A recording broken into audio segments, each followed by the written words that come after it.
Welcome to the Advanced Freelancing Podcast. Every week, you'll hear strategies for building your online service-based business your way. And now, here's your host, veteran freelancer, author, and TEDx speaker, Laura Briggs. It's rare that I find someone else whose advice on freelancing I really trust, but that's not the case for my guest today because it's very easy to take and trust her advice. My guest today is Abbi Perets, and she wants moms to know you don't have to choose between kids and career. She's the coach and mentor moms turn to when they're looking to break into freelance writing and earn great money from home on their own terms.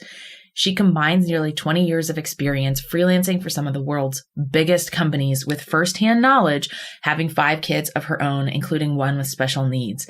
She understands the unique challenges moms face every day and has created programs specifically tailored to meet those challenges and empower moms all over the world to have it all. And importantly, we talk in this episode all about how to send great pitches, some of the mistakes that people make when pitching, and how you can avoid those mistakes. Welcome back, everyone, to another episode of the Advanced Freelancing Podcast. My guest today is one of the few people that I would trust with giving you freelance advice.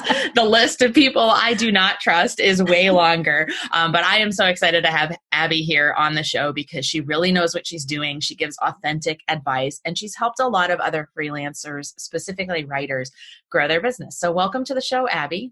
Thank you. Thank you so much for having me and for that very kind introduction. Well, it's the truth. I often feel like people ask me, oh, have you worked with so-and-so? Like, what do you think about this person's courses? And I feel like all too often I'm saying, run away, no. Right. And I'm like, it's so nice to have like a couple of people that I actually do trust. So if someone asks me advice, like I'm happy to be like, oh yeah, you need to go learn email sequences from Abbi. So it's so awesome to be able to have you on the show. We have a lot in common. We think the same with a lot about business stuff, but I'd love for you to just kind of give us a brief introduction, who you are and what you do right now. Sure. So I'm Abbi. I run Successful Freelance Mom, and I am a mom of 5 kids, including one with special needs. I have worked as a freelance writer for 20 plus years. And today what I do is I still do freelance writing work. And that's something that's really important to me. I still do the work with clients. So I'm not talking about theory that I learned and that worked 20 years ago or that I did once for 5 minutes. And today I teach moms how to get started in freelance writing. I have a couple of courses that are very general on how to get started in freelance writing, and then some that are very specific and geared towards offering a specific service, email sequences to course creators. And I love it. I love every second of it.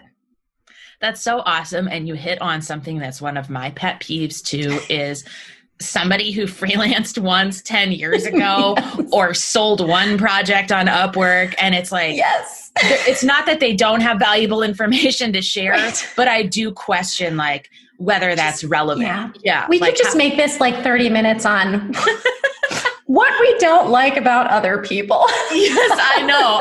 And I hate to like seem that negative, but it's true because what happens is, and you probably see this with a lot of your course students, by the time someone comes to you, they might have already looked at or purchased something from someone else and been disappointed. And they're jaded. Me. Yeah, it crushes me because they're very concerned about working with anyone else again. And they have these like beliefs or ideas about how things should be or have to be because they heard it from somebody else. And then it didn't work for them. And so there's such a mindset thing, especially when you start, about all the confidence that it takes and fake it till you make it and being damaged by one person. I guess my advice on that would just be if you purchased a product, a software, worked with somebody, bought their course, bought their ebook and didn't love it, keep looking. Like that person is not the only authority. I would even say that like if you bought something of mine and it didn't resonate with you, go find somebody else who teaches, that might be able to help you. So I just think it's so important that listeners know that because it's always been one of my big things too. I don't feel like I can authentically talk about what it means to freelance today if I'm not at least doing that, with several clients, right? So exactly. Yeah, it's so cool that you have it set up the same way. And I definitely want to talk about email sequences. But what we're hoping to focus on in this episode is pitching, because I'm sure you've seen it. I've seen it.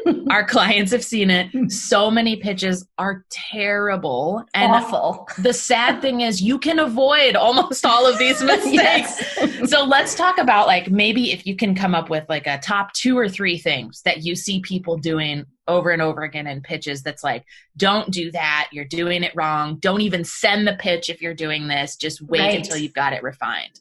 Well, right off the top of my head, I would say a thing that someone teaches on the internet that is wrong is do not start your pitch with, "Hi, I'm Abby and I'm a freelance writer." Oh my gosh. The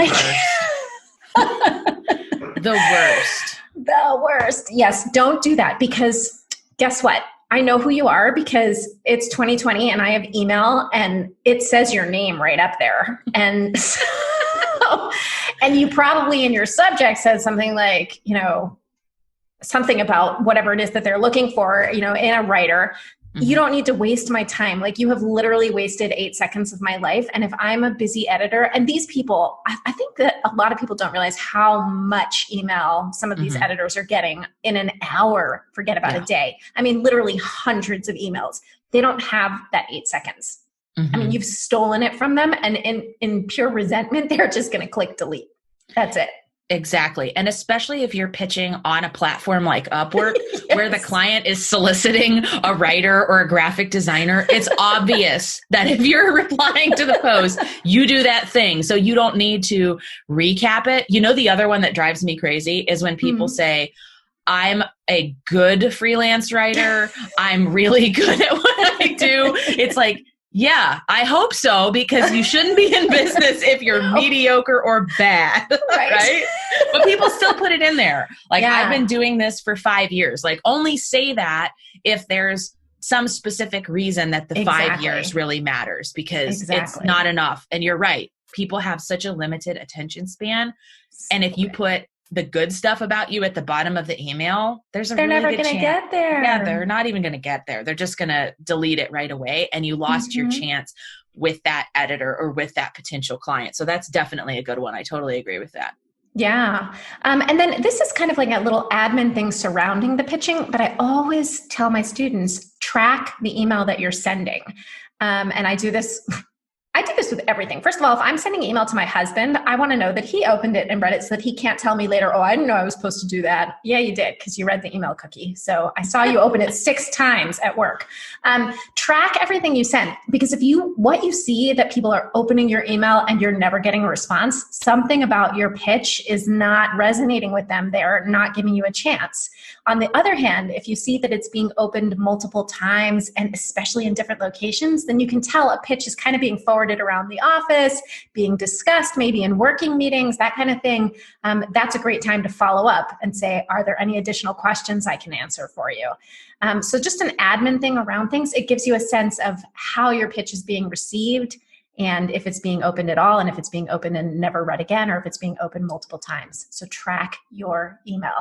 That's so good, because there's so much information you can get from that, and you don't want to wait until you've sent 40 or 50 pitches and aren't getting any responses, because I've even seen freelancers who are sending pitches, and for whatever reason, there's something about their email address that's getting them flagged as spam. And so it's not that their pitch is bad, but seeing that in the tracking, no one is even opening it, there's something wrong there. Maybe your email address doesn't seem professional enough, or it's, reading like a solicitation and the spam filter is catching it. So there's a chance to fix some stuff there.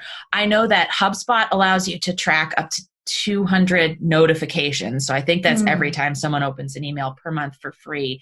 I know about MailTrack as another tracking tool. What do you recommend that freelancers use for tracking? Yeah, so I've been using Streak, which is a free Google Chrome extension, and it works with Gmail.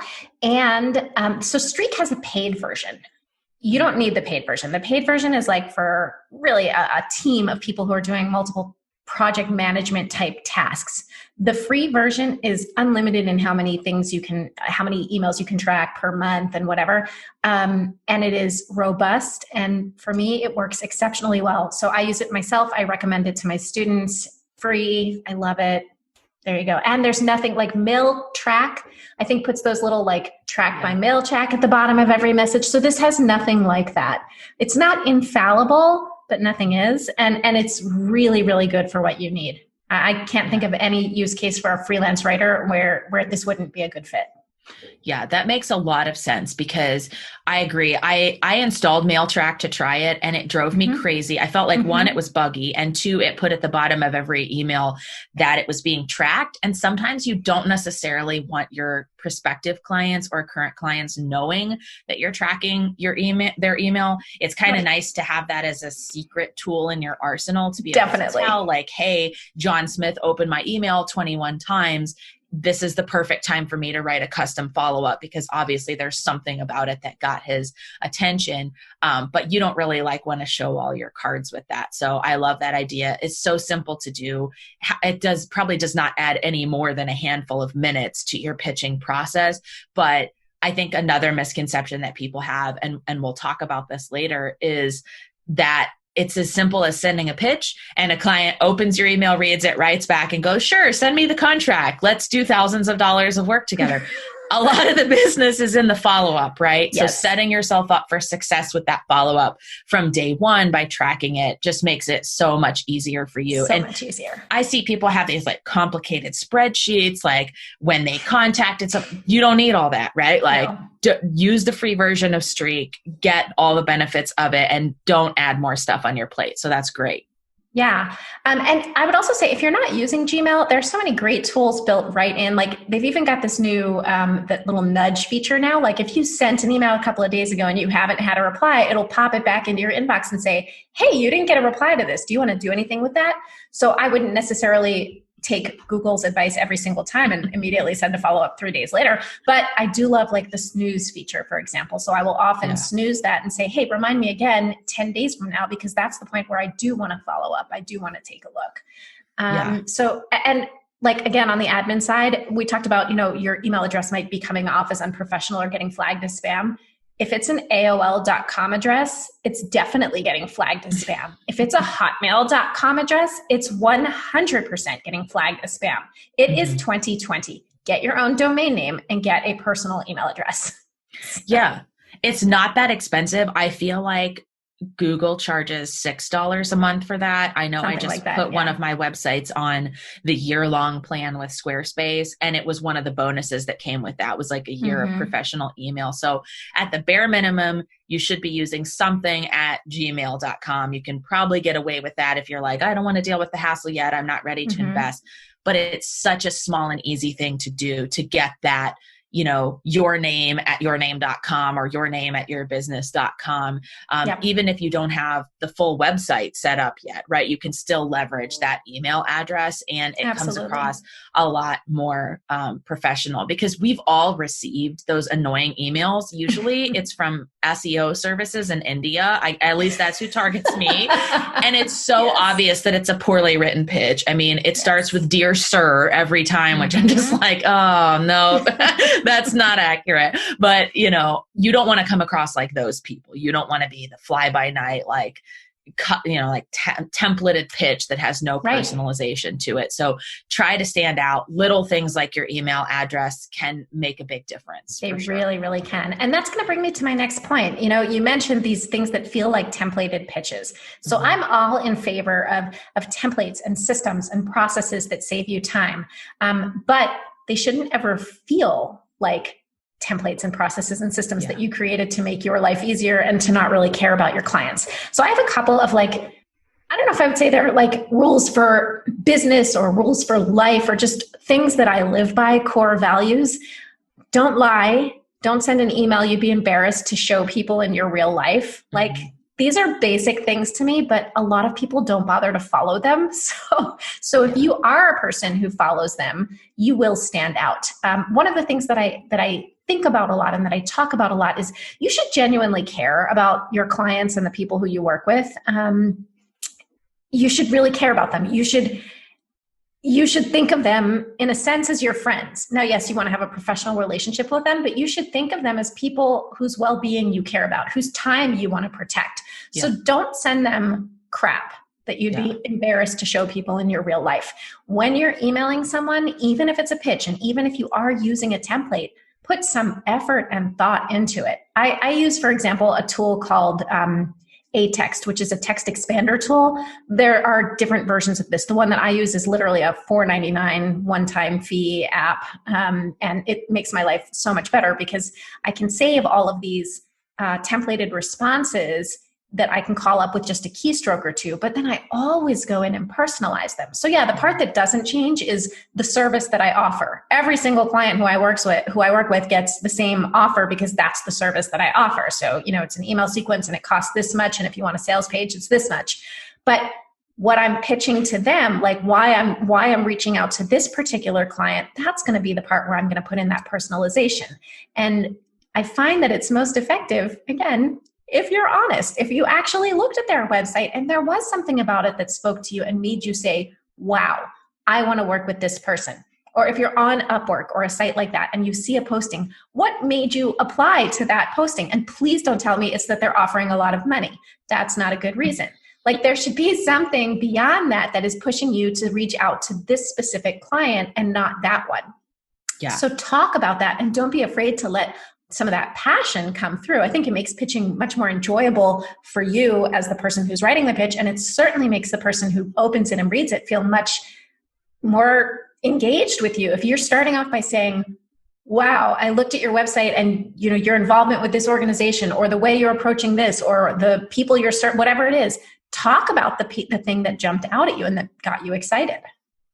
Absolutely. There's way too much generalization in some pitches. And it always surprises me, especially when I see that in responses to an Upwork gig, because you're competing against other people there. If you're cold pitching somebody, they might have other freelancers that are cold pitching them, but most likely not at the same time as you sent your message on LinkedIn or your email. But when you're on Upwork, it's essential to have some level of personalization. And a lot of times people will say, well, how do I know what that is? I can't see the client's name. They didn't include their link or Upwork won't allow them to do it. Look for the clues that the client has left you in the job description. If they are hiring a virtual assistant and it says, I'm looking for someone who's super organized and a great communicator, that's the personalization you put into the pitch. Talking, not saying, I'm a great virtual assistant. Lead with, what is it about your communication? Like, is it a feedback comment from a previous client that said you were the best communicator they'd ever interacted with? Is it the fact that, your organization spills over into your personal life and your friends are envious of your closet? Like things that speak to that level of personalization, even when you don't have a ton of information, I think is important. A sticking point that comes up a lot with beginners is, well, it's easy for more experienced freelancers to pitch. They've got all of this background. They've got past clients. They've got testimonials and referrals and everything. If I'm new, what the heck do I say in my pitch so that it's honest, like you mentioned, but not making promises that aren't true or not giving away necessarily, hey, you might be the first client I'm ever going to work with. How do you get around that in a pitch? Absolutely. So I'm definitely a huge fan of honesty. So I would never say you should claim to have experience that you don't have, right? But I also don't think that you need to open with, I've never done this before. Right. So you want to strike a balance. One of the sentences that I love, and I want to give credit where it's due, my friend Lauren Golden uses this sentence and teaches this sentence. And that's, I'm confident that I can do this for you. I'm confident that I can do this thing that you need for you. If you make your pitch about the outcome that you're going to deliver, the results that you're going to give your client, you're driving that conversation. So it's not going to be about my samples and my clips and my experience. It's going to be about, what am I going to do for you? Sometimes it can be very helpful to talk about the process you're going to follow to get the work done. Hey, if we work together, we're going to start off with a kickoff call. That'll be about 45 minutes. Here's what I'm going to ask you on that call. Here's the information I'm going to need to see from you. After that, it'll be about a 10-day turnaround time for me to do the work, blah, blah. During that time, I'll update you every other day by email, or I'll work in a shared Google Doc, or whatever it is. Talk about your process. That makes you sound like you know what you're talking about. You've got a process. You're laying it out for them. You're making it really easy for them. Your clients don't necessarily know how this project is going to run, because just like it might be the first time you're doing it, it might also be the first time they're outsourcing like this. So if you step up and you say, hey, this is how this will work, you take a lot of pressure on them. Think about it like this. If you're going to renovate your kitchen and you hire a contractor to come and renovate your kitchen, you've probably never renovated a kitchen before. So hopefully you hire a contractor who has perhaps done this once or twice, but every contractor has to start somewhere, right? So maybe this is but if he tells you, hey, okay, on Tuesday we're going to come, we're going to demo, and you're not going to have cabinets or counters or whatever. It's going to take 2 weeks after we measure for the things to be built and made. 2 weeks later, you're going to have wood boxes in your kitchen. And then I'm going to come 3 days after that and do the countertops. Like, at least you have some sense of what's happening.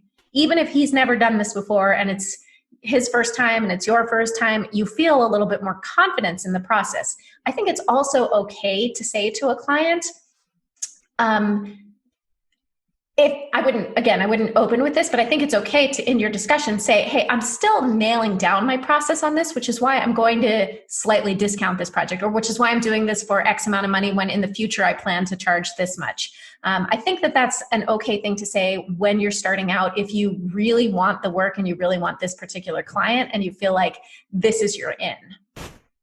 I love all of those ideas, and especially explaining what the process is going to be like for the client, because the other thing that's great about that, if you're just starting out, you've kind of set up your own loose accountability there by saying, okay, we're going to start with the kickoff call. Okay, if I get this project, I need to be organized for that kickoff call. And how am I going to block my schedule for that 10-day delivery period to make sure that I meet the deadline and the process that I've already presented to the client? I think clarity helps a lot, and clients want to be thinking about, that end process of where you can take them. I love the idea of saying that I'm confident I can do this. Another one that I recommend is saying, especially if you have past experience, even if not freelance related, I rely on my blah, blah, blah, degree in web design to help my freelance clients, or I rely on my 5 years of experience working as a nonprofit to now serve in a consultant role. So that's absolutely true if it's accurate for you, because you are relying on that experience. That's the passion and the interest and the background that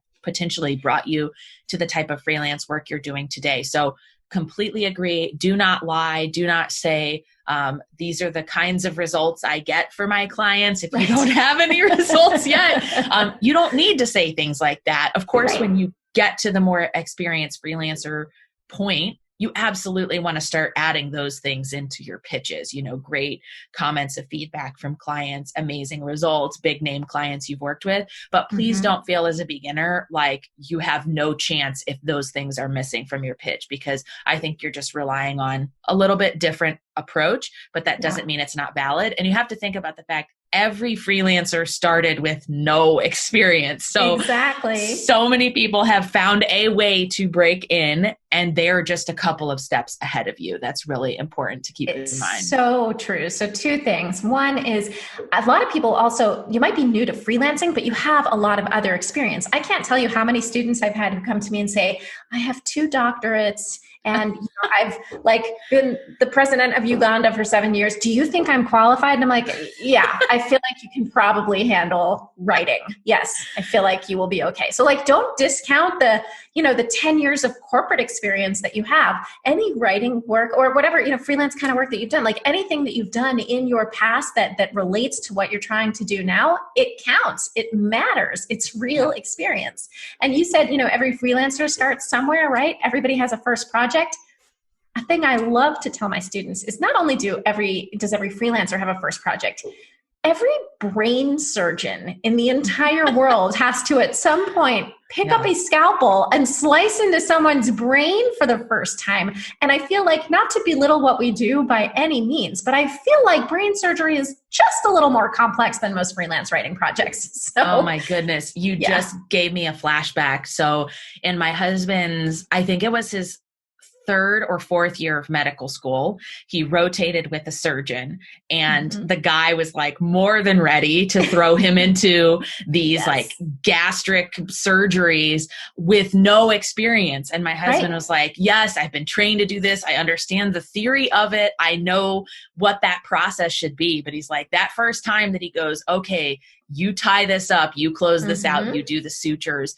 Everybody gets over that hurdle, no matter what your, line of business or your profession is. So keep that in mind, like continuing to push yourself and get over those hurdles, especially as you expand your business too. Like me and Abby have both had the first time we coached somebody, the first course we created, which by the way, mine sucked. Like it's going to be okay. You will recover if the first thing you create, the first thing you do, the first pitch you write is maybe not a home run. That's okay. Because sometimes I think it's about that confidence of sending it out. Sometimes I hear, especially from freelance writers, that they're like, I'm going to take the next 5 to 6 months to write my pitch. And I'm like, no, take like a weekend. You're good. Like you don't need to spend 6 months like workshopping this, getting a critique partner. Sometimes it's just about maybe you don't send that first pitch to your dream client, but getting over that hurdle is so important. So let's talk about following up, because this is really where your pitch can go from an email that happened to get read to now we're talking about potentially closing a deal. A lot of freelancers often ask me, and I give them the answer that they hate, which is it depends, if there is a specific formula for following up. I think there are loose guidelines around when and how you follow up. So kind of what are your thoughts on, you've sent the pitch, we tracked it, we see it's being opened, it's possibly being forwarded around. What now? The ball's in my court as the freelancer. So definitely, yes. Follow-up is so critically important. I don't know if you follow Elise Ben-Nun. I don't know who that is. Okay. So she has a marketing mentor is her like branding name. She's great. And she did I want to say a podcast episode or an email or something about how somebody was trying to get on her podcast and had emailed her multiple times. And she said, I feel like she probably thinks she's bothering me, but I happen to know I'm really busy. And every time she emails, I'm like, yes, I meant to go and look up her stuff and I haven't had time yet. If she keeps following up, she's going to get booked in that slot. So we write all these stories in our heads about, oh, they must have hated it or they would have replied. People are busy. They're spending far less time thinking about you than you think they are. Like no one cares about you very much. We love you. Laura and I love you, but like no one else does. So, so the act of following up is really important in and of itself. So how and when? I typically advise, if after 2 weeks, if you've seen that email has been opened multiple times, it's a good time to follow up. How do you follow up? I tend to not, like some people like, oh, forward the old email. Don't do that. Like, to me, that's weird. I would do a new email with a new subject. You can even say following up M dash and then your original subject line. That's something that I like to do personally. And then, hey, I wanted to follow up with you. I'm sure you're busy. Here's how I can help you. Hit the high points. Like, here's how I can help you be less busy. Here's how I can take some of this load off of you. I want you to think for a second about the want behind the want. Like, there's the thing that business owners say, like, I need social media management, right? But what they mean is, I need more clients. I need more money. Like, that's what they actually want. So speak to that kind of want behind the want. What do they actually want to get from this relationship? I can help you grow your business. I can help you, whatever it is that you're offering to do for them. Hit the high points and make it super easy for them to get back to you. It's not, hey, you can call me at this number. Nobody wants to pick up the phone anymore, right? Put a calendar link right in there and make it super easy for them. Click here, book a time with me. I will be happy to take care of everything for you, give you all the answers you need, take this project off your hands, get it done, get it delivered. You can even say something like, I'm currently booking work for whatever, next week, 2 months from now, whatever it is that you're, trying to project in your business. That can sometimes kind of push people into that response. What else? I think that so if you see that an email hasn't even been opened and it's been 2 weeks, then I definitely send it with a completely different subject line because it wasn't ever opened. So ignore that first subject line. Either that wasn't interesting enough to them, or it never made it to the inbox, or they have a lot of email and things get lost. Whatever, forget about it. Come up with a new subject line, something that you feel might hook them in and get them to open. You can use the same text of the email if you want to. Although I would read it over to make sure that there's nothing in there that's getting it filtered into spam. Just give it a once over. And if you see that something was opened once and then never opened again, it still could be worth a single follow-up. In that case, I would kind of make a note to yourself, like, this is the last chance for this guy. You know, I feel like he's not interested. Fine. Not everybody is going to be interested in you, and that's okay too. So I love all of that. And one of the things that I really want to hone in on, which is what you talked about, is this idea of making the follow-up be a little bit different than your original email, not forwarding the same email, not saying like, hey, again, here's my website with my samples. Like, remember, these people are busy. If they didn't look at your samples from the first time around, or even if they did, they don't want to see that again. So you're getting into the psychology of, all right, who is this person? They're busy, but obviously there's a need and a want here because they opened my email 5 times. So how can I hit home with that? And then another place where people get stuck a lot is the multiple follow-ups. And I think that's important to do because sometimes, I'm sure you've had this experience as a freelancer too, you will hear from clients that you haven't heard from in weeks, months, sometimes even years. They will appear out of nowhere, even if you never worked with them. There was someone that I wrote a proposal for that they didn't accept, but they forwarded my name to somebody else who contacted me out of the blue because I had kept following up on the proposal that they never signed and went for. So I like to think of it as you're opening all these doors, leave them open for as long as it makes sense.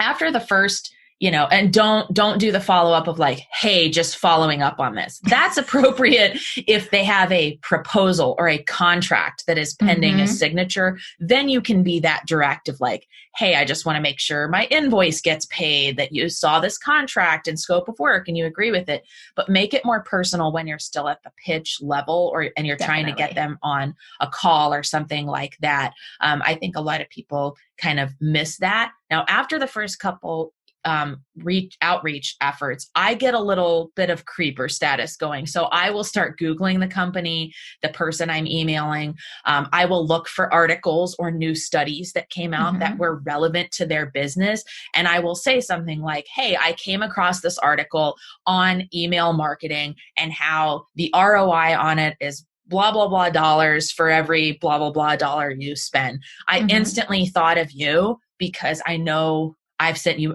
previous information about email marketing, and I really feel like for your audience segment, it could be key.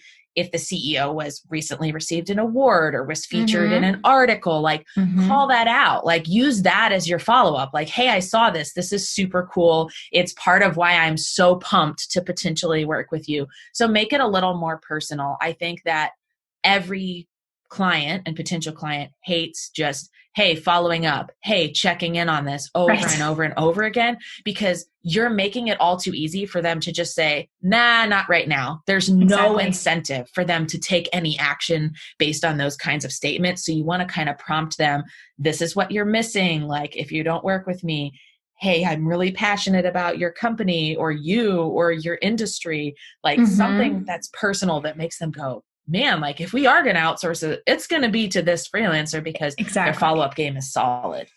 And if you want to go an extra step, so this is something that's going to, like a lot of people are going to hear this and be like, I'm not doing that. But I encourage you to think about it.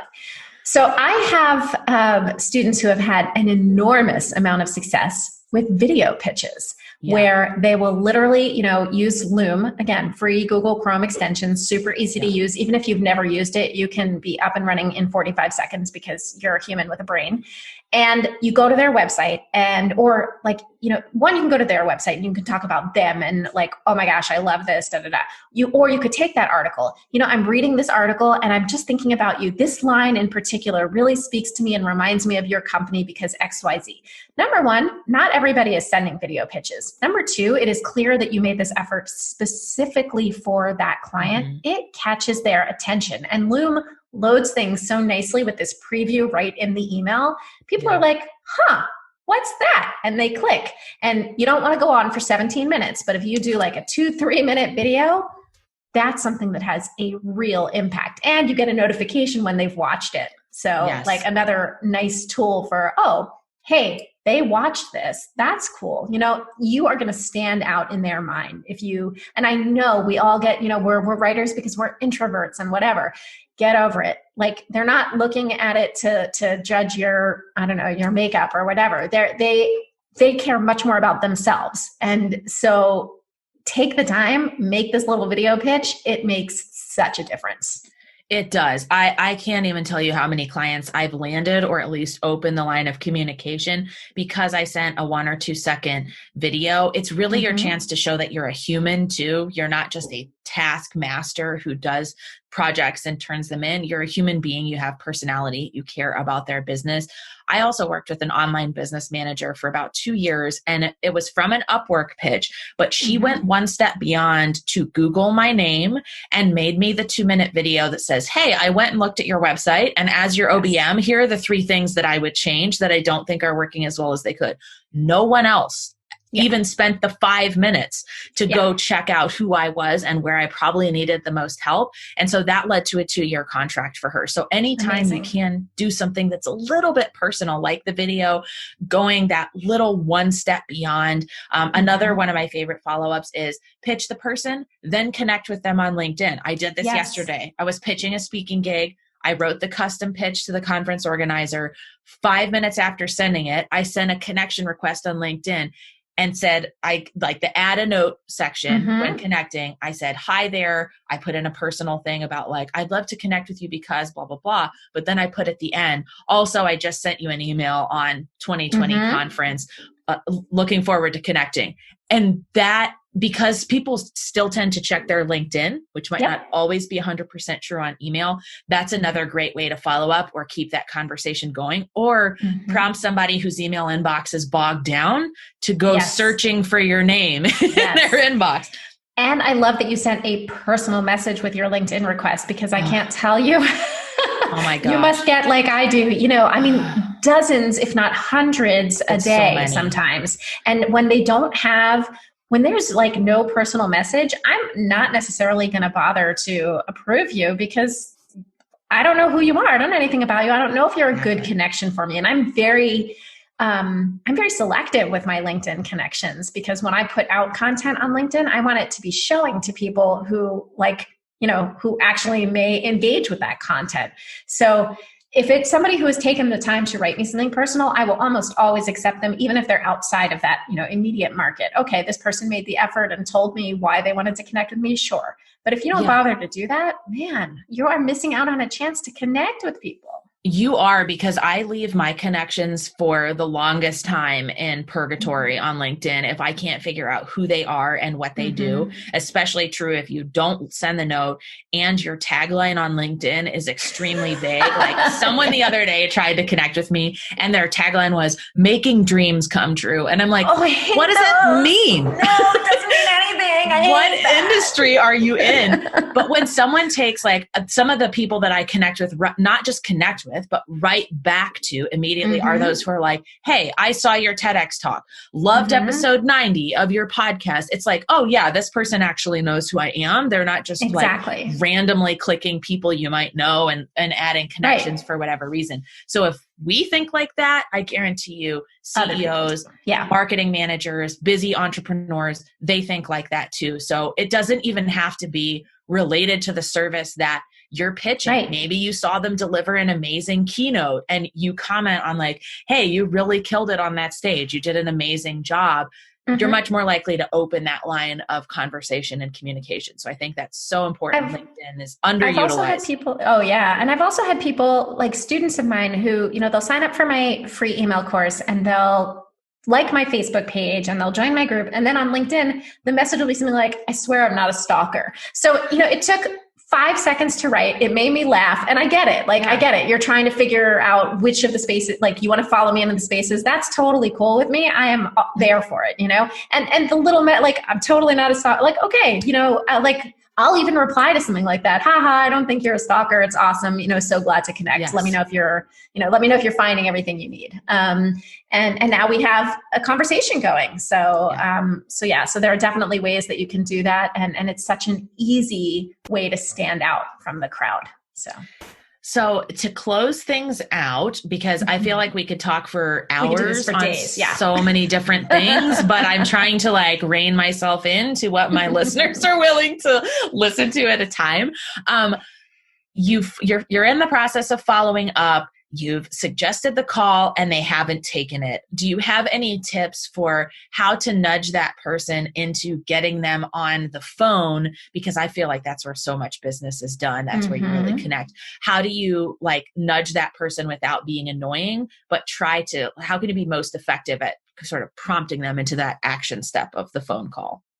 Yeah. So I think that I would definitely start with my calendar link. And if that hasn't been clicked on, if that hasn't resulted in the follow-up, then I might actually, in my next follow-up, I might propose 2 times. Let's say, hey, I'd love to get this on the calendar. Would Tuesday at 3 or Wednesday at 10 be better for you, kind of thing? And then if one of those works, then I'll send that calendar invite, Awesome. Yeah, it is a little bit tricky there. I don't have a great foolproof system, and I don't think there is a foolproof system for every situation. It also may be, some people may be, so for example, my calendar link is linked to a Zoom call, right? So, which is a great little setup, but some people may be intimidated by the calendar link in general and by the idea of Zoom or whatever. So maybe make it a little bit easier. Would it be easier for you if I called your cell at 10 a.m. on Wednesday? So think about the person and think about, if you're speaking to someone of a certain age, they may be less comfortable with some of the technology, or if you're speaking to someone who is not in a technology field and may not be comfortable. Another thing that I ran into was some corporate clients can't access some of those Zoom things on a corporate network. So be cognizant of that and say, how can I do this? How can I make this easier for you? Yeah, I love that. And giving them a reason to take the phone call, right? Even if it doesn't end up going further with business, maybe there's a question they have around content marketing, or maybe you have a couple of recommendations that aren't giving away the farm, but allow you to get some of your insight in there and really get them to see you as an expert. So when people are busy, there has to be a reason for the phone call. Your link cannot be a 45-minute thing that you're scheduling, right? Keep it to 15 to 20 minutes if they're definitely interested and they've written back yeah, we really need someone to help with XYZ service. You can expand it to 30 minutes, right? But you want to watch your time too, that you're not giving away too much and it's not leading to business, but definitely give them a reason for that phone call to make sense. So, right now we're in Q1. A lot of companies have met and decided their budgets for the year. That might be a good opportunity to be hey, I'd love to hear about your content marketing and traffic goals or email newsletter goals to close out Q1 and kick off Q2 strong. That kind of gets them thinking about it. And if you've hit the right employee where that's on their list of things to achieve, there's more of a chance that they're at least willing to talk to you, especially if it makes them look good. If you're going to give them a tip, or if you're going to propose an easy solution, hey, your email newsletter is not converting. I know because I'm a customer and these were the problems I encountered with it. They're much more likely to hire you. And you also can make that employee look good when they go to their boss and say hey, I've got some excellent feedback on how we can improve this. And I found the professional who can help us to accomplish that and knock it out and start seeing better numbers. So love all that. Love it. Yeah. Well, where can everyone go to find out more about you? And this is not the last you will hear of Abbi with me, because I have so many things to pick her brain about. We're definitely going to try to have her come to a live training in my Facebook group specifically about email sequences, which I think are just such a cool, it's not really new, but it is kind of in the freelance writing world, writing emails for other people. But where can people go to find out more about you until we get that scheduled? No problem. So I am at successfulfreelancemom.com. I am very easily findable in all the places. I am the only Abbi Perets everywhere on the internet. I'm very Googleable. So I'm on Instagram as Abbi Perets. Where am I? Gosh, I don't do Twitter anymore, but come hang out at successfulfreelancemom.com. You can find my Facebook group from there. we're a lovely, warm, and encouraging bunch. And I'd love to see you there. Yeah. And I'll put in a plug for your Facebook group too. It's this is another one of my pet peeves with the online world, like Facebook groups where especially writers love to like pile on each other or critique other people's rates or be negative or like write comments like you'll never achieve your dreams, whatever. Your Facebook group is not like that. I also strive for that to not be my Facebook group either. But I would, if you're a writer, even if you're experienced, I would strongly recommend joining her Facebook group because it's a very supportive community and people write actionable tips in response to questions, not super vague, like, hey, I can offer you a phone call. It's like, no. I just have this quick question about what, invoicing software is best. You're going to get good answers to those kinds of questions and stuff. So thank you so much for coming on my podcast. Long overdue.